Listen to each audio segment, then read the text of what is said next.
Ya sé, señor. Usted lo dijo bien clarito. Sí, señor. Usted nació y morirá peronista. Ya lo sé, señor. Y mientras tanto, ¿qué, señor? Monólogo número 2000.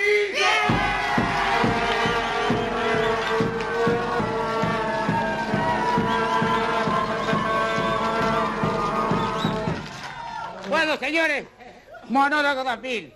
30 años metiendo libreto debajo de esta peluca. Mire, esta noche en lugar de hacer un monólogo lo que pasó esta semana con la actualidad de esta semana, vamos a hacer un monólogo recordando lo que pasó los últimos 30 años, a ver si aprendemos algo, ¿eh? Señores, cuando allá por 1960 puse la jeta por primera vez delante de los horticones, no existía la televisión color, no existía Maradona, no existía el Austral, es decir, el Austral tampoco existe ahora, pero es otra historia. No existía el control remoto, no existía el yogur descremado, pero sí existía don Álvaro. Sí, señores, sí, don Álvaro, el papá de la nena. Si bien don Álvaro empezó a curtir gabinete como ministro de Industria allá por el año 55 de la Libertadora, que no tiene nada que ver con la Copa Libertadores, porque recién con Arturo Frondizi se convirtió en ministro de Economía.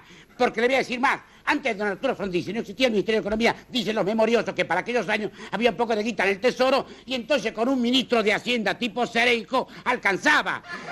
Con la misiadura aparecieron los ministros de Economía, lo que no queda muy bien claro si la misiadura trajo al ministro de Economía o si los ministros de Economía trajeron la misiadura. Lo que pasa que hace 30 años que tenemos de las dos cosas. Por aquellos años, don Álvaro Sogaray se mandó la famosa frase hay que pasar el invierno. Y pasaron los inviernos, ya las primaveras aparecieron, lo único que no apareció fue la guita. Y también por aquellos años 60 comenzaron los planteos militares a don Arturo Frondizi. En realidad, el primer planteo fue el 8 de julio de 1958, pero en 2 años le enchufaron 30 planteos. Y aquí con don Alfonsín tuvimos 2 planteos con los muchachos de la Pomada. Calcule lo que habrán sido 30 planteos. La cuestión es que los muchachos al final lo rajaron. Y cuando el general Poggi estaba ya listo para asumir como presidente, apareció José María Guido, también conocido como José, ¿dónde me pongo? Pegó un per saltum, entró a tribunales, juró como presidente ante la Corte Suprema, se coló por un intersticio en una puerta de la Casa Rosada, se sentó en el sillón y cuando Poggi se dio vuelta dijo ¡acá está! Y quedó de araca. La cuestión es que don Guido trajo a otro prohombre de la economía, don Federico Pinedo, que dijo que hay que hacer las cosas rápido, se mandó en un solo día una devaluación del 21% y mandó el dólar a la astronómica suma de 99 pesos, moneda nacional de curso legal. Chicos, si ustedes no saben lo que es eso, la moneda nacional de curso legal, pregúntenle al abuelo. Pero no lo hagan llorar demasiado, por favor. La cuestión que don Pinedo se las tomó ofendido por las críticas que despertó esa devaluación. Y entonces apareció de vuelta Álvaro II, que viene a ser como Highlander 2, Tiburón 2, Rocky 2, una cosa así. Como el tema del hay que pasar el invierno estaba gastado, don Álvaro inventó otra cosa. Inventó el empréstito patriótico 9 de julio, llamado también los bonos de Alzogaray. Los que se lo quedaron, la verdad, se ganaron mucha guita. Los que no nos pudimos quedar, ¿para qué le voy a contar? Mientras tanto, los militares que no tenían nada que hacer, se pusieron a jugar los soldaditos entre ellos. Hicieron una raya, hicieron colorado de este lado, azul de este otro lado, gana el que tiene más tanques. Nosotros, los civiles que no teníamos arte ni parte en el asunto, porque únicamente ligarnos una bomba que nos reventara la casa. Estábamos tranquilos porque tanto azules como colorados decían que todo lo hacían por el bienestar de la gente y por la salvación de la patria. De donde se deducía que la salvación de la patria estaba en manos del que tenía más tanques. ¿Comprende? La cuestión es que en el año 63 le tocó el turno de vuelta a un presidente constitucional y apareció don Arturo Humberto Illa, uno de los pocos cordobeses nacidos en Pergamino que se conocen. Don Arturo Humberto Illa nombró como ministro de Economía a don Eugenio Blanco, que muere en el cargo, y entonces mi gran amigo Juan Carlos Pugliese asume como ministro de Economía, empieza, mejor dicho, su carrera como ministro de Economía suplente de todos los gabinetes radicales. Pero como las cosas buenas duran poco tiempo, antes de cumplir los 3 años, los muchachos de la jineta le dan el raje a don Arturo Humberto Illa y designan en elecciones limpias y por unanimidad, 3 votos, a don Juan Carlos Onganía. El hecho que don Juan Carlos Onganía en la época del enfrentamiento entre azules y colorados haya sido azul y legalista y después se convirtió en golpista y de hecho colorado es porque a veces la gente destiñe. La cuestión es que A don Arturo lo rajaron porque decían que era muy lento, que era una tortuga. Ahí tuvimos un cacho de la culpa a todos porque era el sindicato, la CGT le tiraba tortugas en Plaza de Mayo, los medios en contra, los periodistas en contra, los humoristas le hacíamos chistes, era una manga de boludo. ¿Para qué le voy a contar? Porque el problema no era que Don Ilia era lento, el problema es que los que vinieron después fueron rápidos y fuimos derechos para el caramelo, fuimos pero rápido. Claro, no todo fue negrura en aquellos años, porque en el 66 hubo avances, porque después de la noche de los bastones largos cerraron todas las facultades y entonces todos los investigadores, científicos, matemáticos, laburantes de las neuronas avanzaron hacia las fronteras y se las tomaron y no volvieron nunca más. Después apareció algún premio Nobel que volvió a saludar a la familia y se las volvió a tomar. Total, que para 1969 el ministro de Economía era Adalbert Krieger Bacera, que había mantenido el dólar más o menos estable, pero de pronto apareció don José María Danino Pastore, y como el dólar ya estaba en 350 mangos, le arrancó 2-0 porque inventó el peso ley 18.188, íntimamente llamado el peso ley. Don Juanca, en aquellos años, don Juan Carlos Onganía, pensaba quedarse 20 o 30 años, pero apareció el cordobazo, el rosariazo, y el país se movió como un flanazo. O sea que para los finales de 1970, los muchachos le dieron la gracia por los servicios prestados a don Juanca primero, y después designaron en elecciones limpias y por unanimidad a Roberto Marcelo Levingston. Roberto Marcelo Levingston es el único presidente en toda la historia argentina desde 1810 hasta la fecha que cuando lo designaron no lo conocían ni el loro. Vea, escúcheme, en las redacciones no sabían cómo se escribía el nombre, no había una foto de él. Cuando a la noche de la sexta apareció Levingston presidente, la gente preguntaba, ¿pero presidente de qué país era este buen señor? Porque para colmo, cuando lo designaron, él estaba en la Junta Interamericana de Defensa en Washington, así que aquí estábamos como los indios que se golpean el codo, en bolas y a los gritos estábamos, la verdad.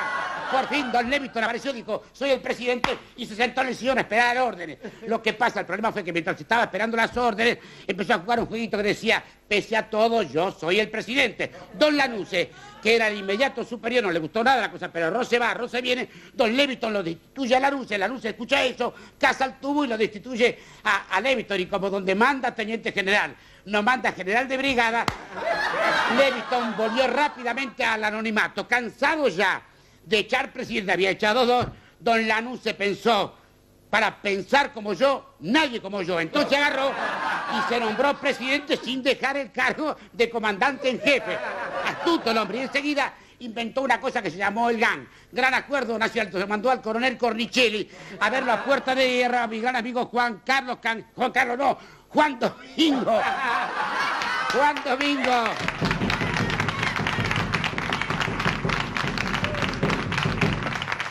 Juan Domingo Cangallo, y le dijo que si entraba en el GAN le devolvía todos los sueldos del 55 hasta la fecha. El viejo dijo, lo primero, cazó la mosca, lo dejó al gobierno con el GAN y con las ganas. Y entonces don Lanusse se chivó y se mandó a la famosa frase que el viejo no volvía porque no le daba el cuero para que volviera, debajo de las arrugas todavía le quedaba un cacho de cuero. Volvió para mostrarlo en vivo y en directo y formó un frente cívico que se llamó Fresilina.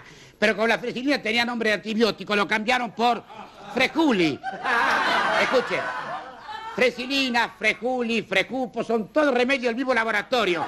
Vienen en píldora, en inyectables, en supositorio, úselo como le dé la gana. La cuestión que en aquellos años 73 apareció la Nueva Fuerza, un partido político inventado por mi gran amigo Alzogaray, que tenía como candidato a presidente a mi gran amigo Julio Chamizo. El que quiera acordarse, que se acuerda. La cuestión es que el 25 de mayo de 1973 asumió el tío.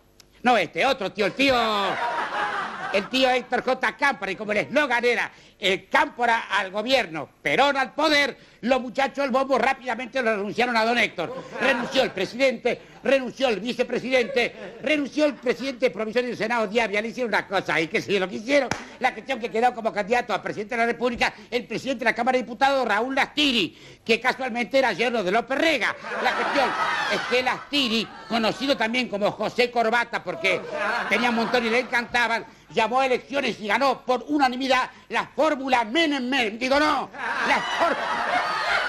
la fórmula Perón se muere, y de estar mal pasamos a estar peor, porque viene Isabelita y lo trae a Celestino Rodrigo, que se manda al famoso Rodrigazo, que nos deja a todos con el tuje para el norte, ¿comprende?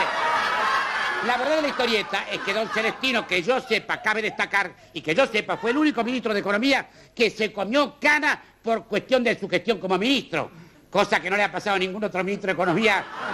Nunca más se han salvado todos. La verdad que es un misterio que no sé por qué. ¿Cómo seguía esto?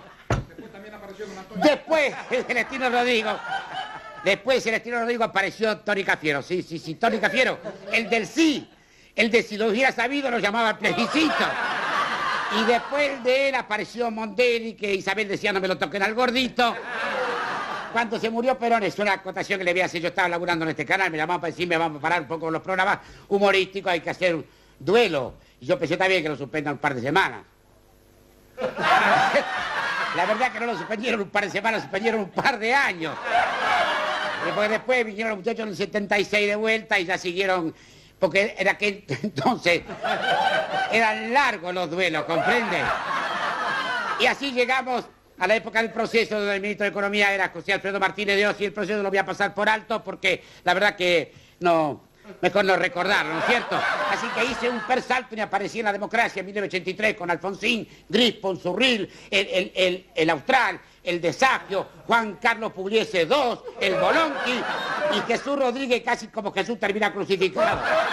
Mientras en estos tiempos la hiperinflación y los empresarios le apretaban el gañote a don Raúl Alfonsín, apareció Carlos Saúl primer presidente electo, que decía que tenía el equipo formado listo para salir a la cancha y ganar por goleada. Don Raúl, que quería quedarse 6 años, ni un día antes, ni un día después, no le quedó más remedio que tirar la esponja y de paso le tiró el gobierno por la cabeza a la patilla mayor de América.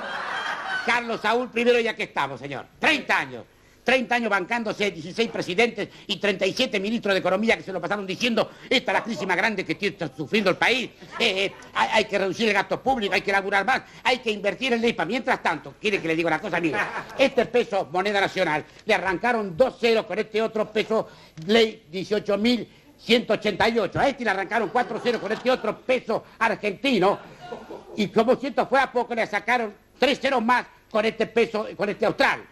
O sea que le estirparon 9 ceros a este pesito de acá adelante. Como este austral equivale a 1.000 millones de pesos moneda nacional.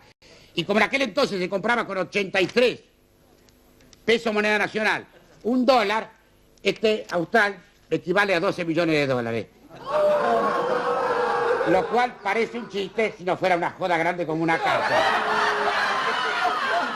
Pero yo todavía